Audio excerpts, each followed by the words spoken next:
जय हिंद मित्रांनो, आज मी एक महत्त्वाच्या टॉपिकवर तुम्हाला जरा बोलणार आहे. तर मित्रांनो, अल्पवयीन मुलींना पळवून देण्याचा प्रकार जो आहे तो भरपूर वाढला आहे. तर त्याच्यावर मला मुलांना एक सांगायचं आहे, तुम्ही ज्या अल्पवयीन पोरी पळवून नेताय का नाही, त्याच्यात पुरेपूर तुमचंच नुकसान आहे. मुलीचं तर आहे सोडा, पण सगळ्यात जास्त नुकसान तुमचंच आहे. का?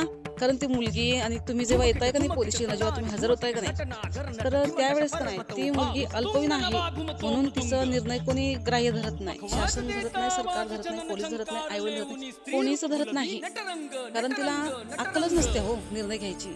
तर मग तुम्ही तिला पळून घेऊन का जाताय म्हणते मी. आणि ती पळून गेल्या आणि परत आल्या तर पोरगी काय म्हणत्या, तुम्ही तिला सांगितलेलं असतं पूर्ण, तुम्हाला कॉन्फिडन्स आहे की ही माझ्याकडनं बोलणार, बोलतेस की ती तुमच्याकडनंच बोलते. ती म्हणते आज की मला याच्यासोबतच लग्न करायचं, याच्यासोबतच राहायचंय. पण तिचं वय पूर्ण नाही, तिच्या निर्णयाला महत्व नाही. तेव्हा आईवडील काय म्हणतात की आमच्या मुलीला निर्णय घ्यायची क्षमता नाही, अक्कल नाही. तुम्ही जे सांगणार ते तुम्ही केलं पाहिजे. आणि तुमच्यावर गुन्हा दाखल होतो मित्रांनो. तर तुमच्यावर गुन्हा दाखल झाला की नाही, ते पोक्सो अंतर्गत तो गुन्हा दाखल होतोय आणि तुम्ही बसताय लॉकअपमध्ये. मग म्हणजे नुकसान कोणाचं आहे सांगा, नुकसान तुमचंच आहे. तर हे असले निर्णय घेऊ नका आणि मुलींचं पण नुकसान करू नका, मुलींचं पण आयुष्य खराब करू नका आणि स्वतःचं पण आयुष्य खराब करून घेऊ नका. हे एकच मला म्हणायचं मित्रांनो. जय हिंद.